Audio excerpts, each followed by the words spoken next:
All right, so this is a review for the Unit 10 test, specifically on the topics from Quiz 1. So in this first one, it's asking you to determine if x equals 3 is a 0. So we have two ways of deciding if x equals 3 is a 0. The first way is using synthetic division. And the second way we have of doing that is substitution. In both cases, if I want to know if it's a 0, the idea is for synthetic division that the remainder would have to equal 0. And for substitution, it's just once you substitute in, you would get 0. Now remember, this works if it asks for a 0, if it asks for a root, if it asks if it's a solution, because all those things really mean the same thing. The big difference is we need to know when would synthetic division be more beneficial than substitution. I would tell you that synthetic division I would almost always use, but especially if it says, if it's a 0, find all the other zeros, because synthetic division would lead you to being able to factor next or to type it in your calculator again to find the next 0. So I tend to use synthetic division more than I use substitution. The only time I tend to use substitution is if it asks only if it's a 0, and that is it. Because then it might be quicker because I can type that in my calculator more quickly. All right, so let's set up this synthetic division. So we put the 3 on the outside. So we have an x cubed and x squared. Don't forget that there is a 0x here, right, that we need to remember to put in there. So it's 2, 2, 0, and then 8. So we bring down our 2. 3 times 2 is 6. 6 and 2 make 8. 3 times 8 is 24. 0 and 24 is 24. 3 times 24 is 72, and this combines to give me 80. So this means that my remainder is 80. Since my remainder is 80, that means x equals 3 is actually not a 0 or a root or a solution, however you want to say that. Now we could have gotten there doing substitution as well. The idea is, since we're saying x equals 3, we would put 3 in the place of x. So 2 times 3 to the third plus 2 times 3 squared plus 8. And then you can get out your calculator and go ahead and type that in. When you type that in, you would end up with 80 again, which also leads to the fact that this is not a 0. All right, now the next one. This one, now again, you have to be careful when reading instructions. If it asks you to find all the zeros, that's different than just finding all possible zeros. So if it asks you simply to find the possible zeros, that's just the p's and q's, right? So you have to remember that your p is the constant at the end, and the q is the lead coefficient. So in this case, my p is 3, my q is 6, and then we need to find the factors of them. So the only factors of 3 are positive or negative 1 and 3. The factors of 6 are positive and negative 1 and 6, 2 and 3. And then when we go to find our actual possible zeros, remember that the zeros are really the p's divided by the q's and the positive or negative of each one. So in this case, I start out with 1 because that's my first factor, and I will divide 1 by 1, which gets me positive or negative 1. Then I'll do 1 divided by 2, which gets me positive or negative 1/2. And then 1 divided by 3 is positive or negative 1/3. And 1 divided by 6 is positive or negative 6, or 1/6, sorry. And then you're going to need to do that same thing now, but with the 3. So we'll do 3 divided by 3, which is positive or negative 3. 3 divided by 2, which is positive or negative 3/2. 3 divided by 3 is actually 1, but I already have the 1 listed, so I'm not going to do that again. 3 divided by 6 is 1/2, but I already have that listed, so I'm not going to do that again. So my possible zeros, all possible zeros, have now been listed. And I don't need to go any further than that because all it asked for was the possible zeros. All right, example 3 asks us to take that a step further. It asks us to actually find all the zeros. Now my first step for finding the zeros would be to find all my possible zeros. So I'm still going to list out what my p and q is. So my P is 4, my Q is 15. All right, now I can list all the factors of them. So positive or negative 1 times 4 and 2 times 2. Positive or 1 and 15, 3 and 5. And then we're going to do the same thing we did up above, right? So I need to list all my possible zeros. And that would be 1 divided by 1 is 1. 1 divided by 1 or by 3 is 1/3. 1 divided by 5 is 1/5. 1 divided by 15 is 1/15. And remember to put your positive or negative out front.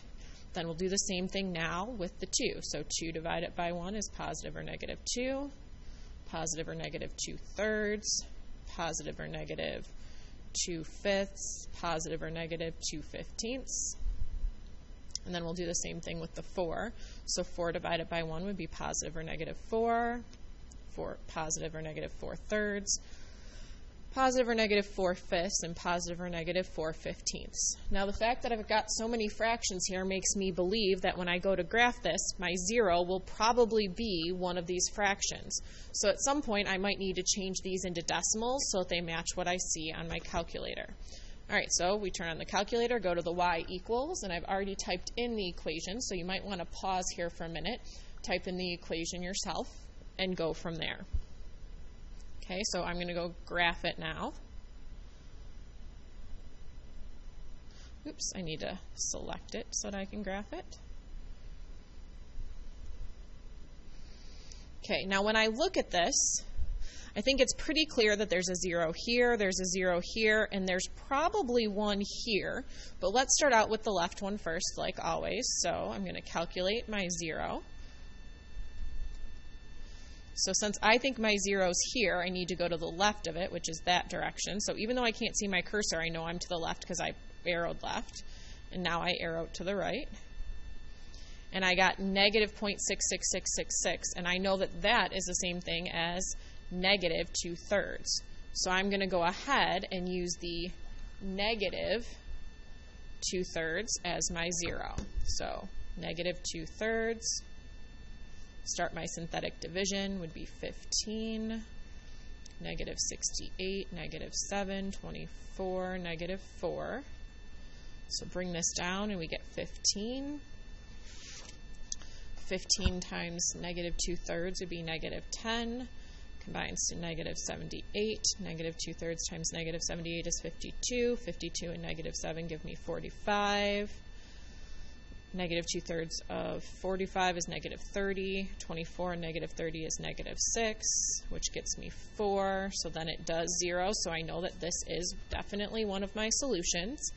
Now I could write this out and say this is the same thing as 15x cubed minus 78x squared plus 45x minus 6. But I already know right now that's not something that I would probably be able to factor easily. So I'm going to go back to my graph and find another 0. Now, as I scroll here, so I'm going to go calculating my 0, I'm going to try and find the 0 that's right here. So as I scroll over to try to get there, do you notice how from here to here, it actually stays up? That cursor stays up. That means I feel like I don't actually know what's going on here, so I'm going to need to zoom in. So I'm going to click zoom, zoom in, and then I'm going to, my cursor I can move around to pick where to zoom in, but this is where I need to know, so I'm going to press enter and see what happens. So when I was zoomed in, I didn't notice that there was actually, or zoomed out, I didn't notice that there were actually 2 zeros that happened here. If I would have calculated it, I probably wouldn't have gotten a correct 0 because I would have had 2 zeros within my window. So now that I've zoomed in, I can find that 0 accurately. So just remember, so I'm going to quit back out of this. If you can't see it, you can go ahead and click the zoom button and then arrow to where you want to zoom in at. So now we're going to calculate the 0, and I'm going to calculate this 0 here. So I'm going to go to the left of it, go to the right of it, press enter, and it's at 0.2. So 0.2 seems like one that probably should happen. So I'm going to write that down up here, 0.2. Let's see if one of these is 0.2. So we're going to quit out. Well, I already know 1/3 is 0.33. 1 divided by 5 is 0.2. So this is my other one. And when I look at my graph, it's on the positive side of the x-axis, so I know it's positive 1/5. So that's going to be the next one that I use. So on this, I'm going to go ahead and draw my synthetic division directly to this, and we're going to do 1/5. So I bring down 15. 1/5 of 15 is 3. Negative 78 and 3 give me negative 75. 1/5 of negative 75 is negative 15. 45 and negative 15 give me 30. 1/5 of 30 is 6, which gets me 0. So I know that this was also an answer. Now this is 15x squared minus 75x plus 30. That's one that I think I might actually be able to factor because it's just a quadratic. So let's write it out. So 15x squared minus 75x plus 30 equals 0. Now remember, when you're factor, the first thing that you should always look for is a GCF, right?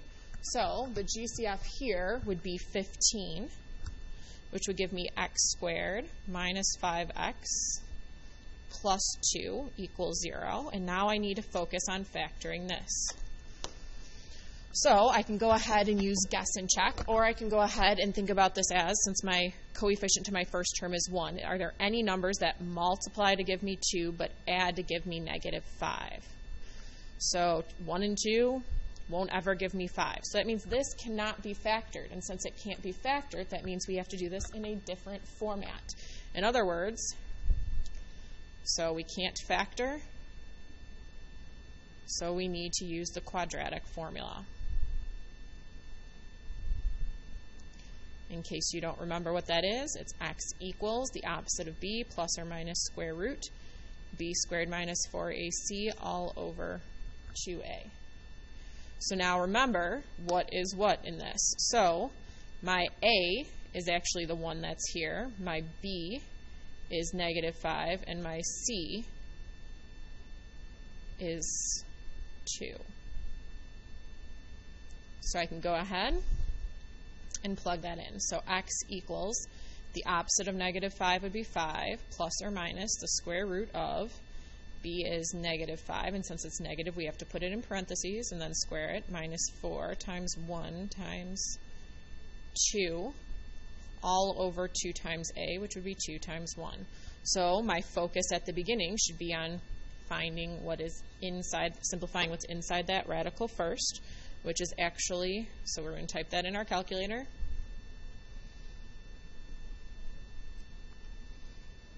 And you end up with 17. So we have 5, x equals 5 plus or minus the square root of 17 over 2.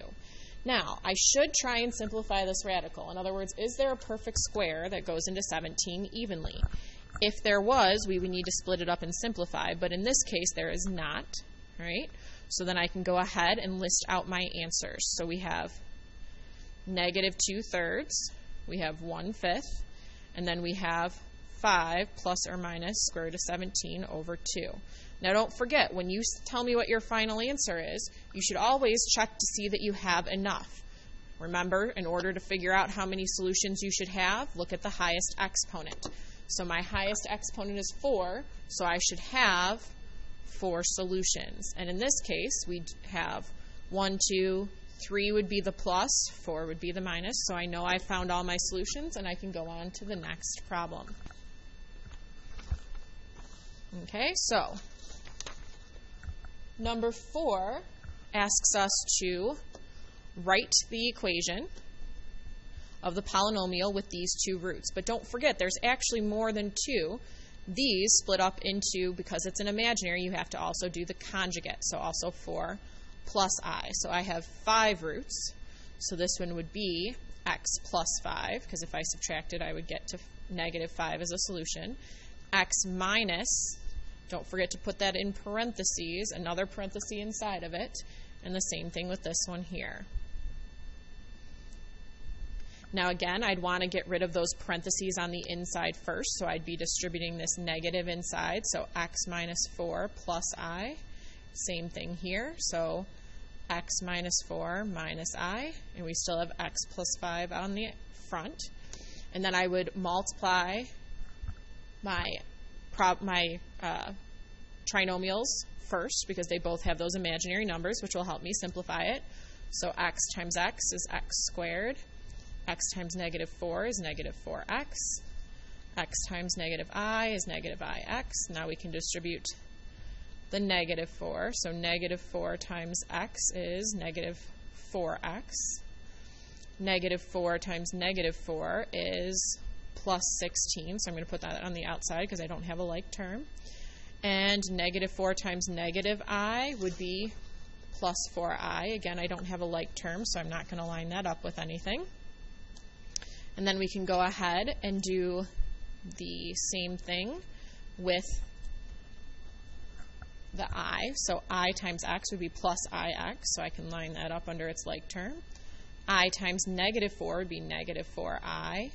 And I times negative I would be negative I squared. So we have x squared minus 8x. These would cancel. Plus 16.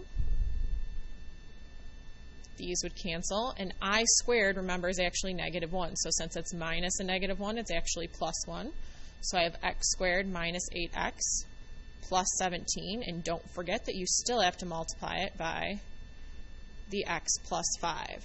So now you can go ahead and distribute the x plus 5 out. So that would give me x cubed minus 8x squared plus 17x plus 5x squared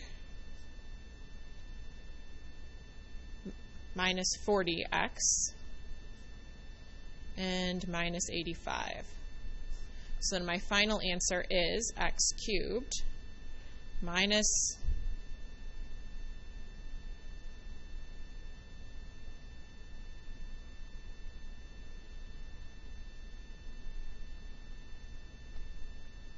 sorry, just give me a moment here.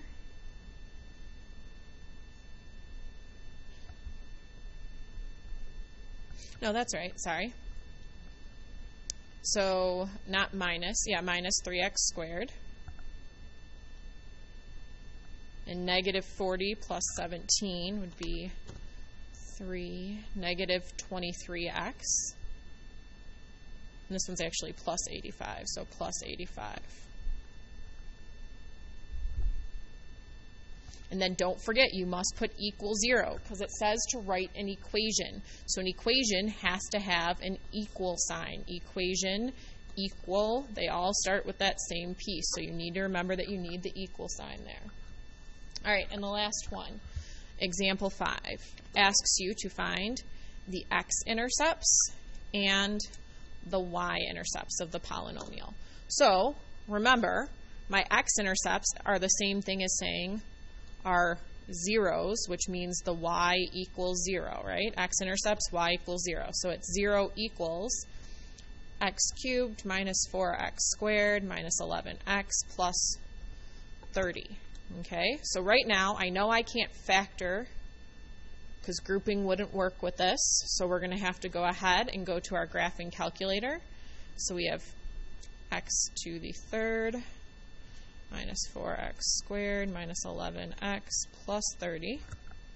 And we can go ahead and graph that to find our zeros. Oh, and I had zoomed in earlier, so I'm going to have to let it think through it before I zoom back out. The easiest way to do that is to go to zoom, and then the standard zoom is negative 10 to 10 in both directions, x and y.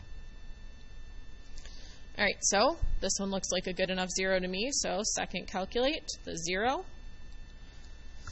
Right now I'm at negative 4, and this looks like about negative 3, so let's scroll over until, oh, yep, there it is. So I went to the left, go to the right, press enter, and it actually is negative 3. So I know x equals negative 3 is a solution, and then we can use synthetic division to go ahead and do that piece. So we have 1, negative 4, negative 11, and 30.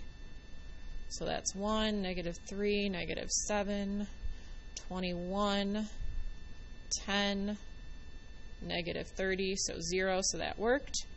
And this gives me x squared minus 7x plus 10, which I can go ahead and I think that one factors pretty easily. So things that multiply to 10 and add to negative 7, and I can do that because my lead coefficient is 1. And that would be negative 5 and negative 2. So x minus 2 and x minus 5 equals 0, which tells me x equals 2 x equals 5. So my x-intercepts are -3, 0, 2, 0, and 5, 0. Then it also asked me to find my y-intercepts. So my y-intercepts, remember, y-intercept means that the x equals 0. So I would simply plug in 0 for x, but you can also use your graphing calculator to do it. So y equals 0 cubed minus 4 times 0 squared minus 11 times 0 plus 30. So these would all zero out, leaving me y equals 30. So my x-intercept is 0, or my y-intercept is 0, 30.